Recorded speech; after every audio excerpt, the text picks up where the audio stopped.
Hello বন্ধুরা, কেমন আছেন সবাই? আজকে আমি আপনাদের জন্য নিয়ে এসেছি কিছু মজাদার প্রশ্ন এবং তার উত্তর। আপনারা দেখছেন আর সাথে আছি আমি। তো চলুন শুরু করা যাক আজকের ভিডিওটি। আর ভিডিওটি দেখার সময় অবশ্যই হেডফোন ব্যবহার করুন, কারণ আপনার আশেপাশে কেউ শুনতে পেলে আপনারই সমস্যা হতে পারে। প্রশ্ন: বাঁকা মেশিন দিয়ে কোনো মেয়েকে করা কি কঠিন? উত্তর: মেশিন বাঁকা হলে করা কোনো কঠিন নয়। আর কোনো সমস্যাও হয় না, শুধু আসন জানতে হবে, তাহলেই হবে। প্রশ্ন: করার সময় মেয়েদের কোন জায়গাগুলো টিপলে তাদের নিচের অঙ্গ টাইট হয়ে যায়? উত্তর: মেয়েদের করার সময় পেছন টিপলে তাদের নিচের অংশ টাইট হয়ে যায়।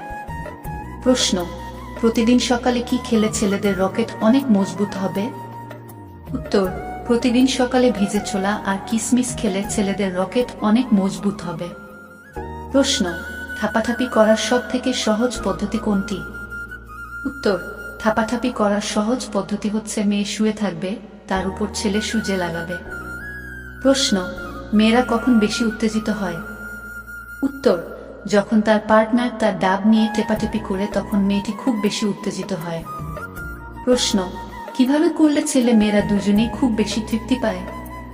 উত্তর: কয়েকটি ছেলে মেয়েদের রিপোর্ট অনুযায়ী করার সময় যদি ধীরে ধীরে আস্তে আস্তে করা যায়, তাহলে করার সময় ছেলে মেয়েরা খুব বেশি তৃপ্তি পায়, কারণ ধীরে ধীরে আস্তে আস্তে করলে ছেলেদের মেশিনের রস অনেকক্ষণ পর বের হয়। প্রশ্ন: মেয়েদের ডাব সব থেকে বেশি কখন নরম হয়? উত্তর: যখন মেয়েরা প্রেগন্যান্ট হয় তখন মেয়েদের ডাব সব থেকে বেশি নরম থাকে।